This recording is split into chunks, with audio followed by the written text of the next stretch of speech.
और हिंदुत्व और हिंदू धर्म पर राहुल गांधी के बयान पर बीजेपी प्रवक्ता संबित पात्रा इस वक्त प्रेस कॉन्फ्रेंस कर रहे हैं। विरोध में कहते हैं, उसको बोको हराम या आईएस से कंपेयर करते हैं, या जब शशि थरूर हिंदू तालिबान कहते हैं, या जब सैफरन टेररिज्म कहा जाता है, ये दिग्विजय सिंह जी या मणिशंकर अय्यर हिंदू धर्म के खिलाफ कहते हैं, तो ये इनके निजी वक्तव्य नहीं होते हैं, ये कोई स्टैंड अलोन वक्तव्य नहीं होता है। दरअसल ये संयोग नहीं, ये प्रयोग है। और जो प्रयोगशाला के सबसे बड़े नेता हैं, प्रयोगशाला के मुख्य अध्यापक हैं, वो खुद गांधी परिवार के राहुल गांधी हैं। ये राहुल गांधी जी के बहकाने के बाद, राहुल गांधी जी के पढ़ाने के बाद, राहुल गांधी जी के कहने के बाद सलमान खुर्शीद, शशि थरूर, दिग्विजय जी, मणिशंकर अय्यर, फहरिस्त बहुत लंबी है, ये लोग हिंदू धर्म के विरोध में अनर्गल वक्तव्य देते हैं।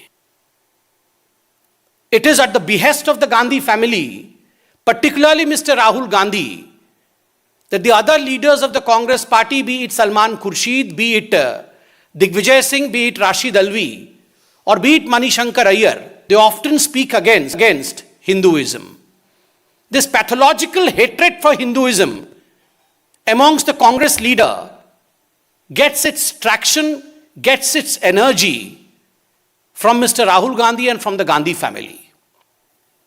बंधुगण, मैंने आपको कहा था कि ये कोई पहली बार नहीं है जो राहुल गांधी हिंदुइज्म के विरोध में, हिंदू धर्म के विरोध में कह रहे हैं। मैं कुछ उदाहरण लेके आया हूं, क्योंकि अगर बहुत सारे उदाहरण दूंगा तो प्रेस कॉन्फ्रेंस लंबा होगा, बड़ा होगा। मैं उदाहरण देना चाहता हूं 17 दिसंबर 2010 का, जब विकीलीक्स सामने आया था और राहुल गांधी जी का वक्तव्य ने पूरे हिंदुस्तान को दहला के रख दिया था। जब यह विषय सामने आया कि राहुल गांधी ने कहा कि भारत में आतंकवादियों से बड़ा खतरा देश के हिंदुओं से है। The country faces a bigger threat from the Hindus than from terrorism. यह आप सबको पता है, जब हमारी सरकार नहीं थी उस समय यह पूरा विषय खुलासे के रूप में सामने आया था। हिंदू पाकिस्तान, हिंदू तालिबान, यह शशि थरूर जी का वक्तव्य था 2028 के जुलाई माह में। ठीक उसी प्रकार पी चिदम्बरम जी ने 25 अगस्त 2010 को पहली बार सैफरन टेररिज्म, भगवा आतंकवाद शब्द का प्रयोग किया था। यह अनायास ही नहीं किया था, यह कोई संयोग नहीं था जो उन्होंने प्रयोग कर लिया और बाकी कई नेताओं ने उसके पश्चात सैफरन टेररिज्म का प्रयोग किया। यह बहुत ही सोचा समझा और कहीं ना कहीं एक षड्यंत्रकारी जाल बिछाया गया था गांधी परिवार द्वारा। और हमें वो भी याद है जब हमने टीवी में डिबेट्स किए थे, क्योंकि इनकलाब नामक एक बहुत बड़े उर्दू अखबार ने राहुल गांधी जी का वक्तव्य छापा था, हां हम मुसलमानों की पार्टी है। ये सब बातें छुपी नहीं हुई हैं, ये जनता के सामने है। बंधुगण, मैं आपको यह भी याद दिलाना चाहूंगा, जब राहुल गांधी जर्मनी में जाते हैं और जर्मनी में उन्होंने किस प्रकार से भारत की मूल संस्कृति, भारत की सभ्यता के खिलाफ उन्होंने वक्तव्य दिया था। उन्होंने कहा था कि भारत में महिलाओं के खिलाफ जो अत्याचार होते हैं उसकी वजह भारतीय संस्कृति है। भारतीय संस्कृति के कारण महिलाओं के ऊपर अत्याचार होता है।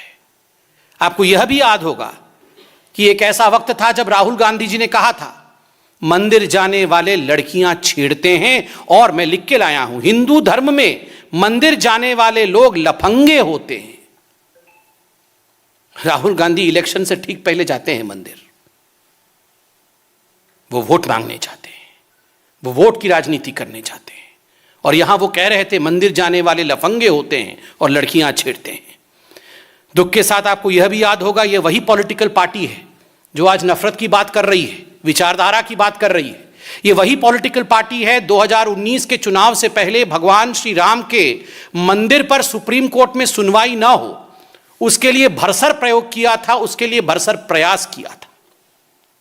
उनके पार्टी की तरफ से यह भी कहा गया था, जो उनके पार्टी के दिग्गज नेता हैं उनके तरफ से भरे अदालत में यह कहा गया था कि मिलॉर्ड, ये जो सुनवाई भगवान श्री राम के मंदिर के लिए हो रही है, इस सुनवाई को टाल दिया जाए, 19 के चुनावों के पश्चात ये सुनवाई हो।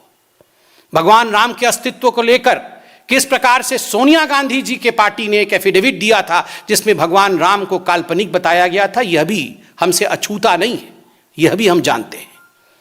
आज बड़े दुख के साथ मुझे कहना पड़ रहा है कि आपने कहा कि आपने उपनिषद पढ़े, राहुल गांधी जी ने उपनिषद पढ़े। राहुल जी, इस प्रेस कॉन्फ्रेंस के बाद छंदोग्य उपनिषद ऐसा नाम तक उच्चारित करके दिखा दीजिएगा। उपनिषद पढ़ा है आपने? हिंदुस्तान का कॉन्स्टिट्यूशन पढ़ लिया हो तो वही काफी है।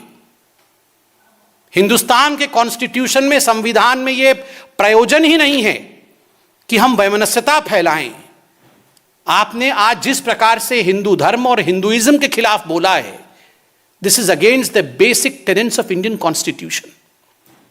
आपने ना ही भारत का संविधान पढ़ा है और उपनिषद तो बहुत दूर की बात है। इंडिया टीवी हर वक्त हर जगह डाउनलोड करने के लिए सर्च करें India TV news Google play store या ऐप स्टोर पर।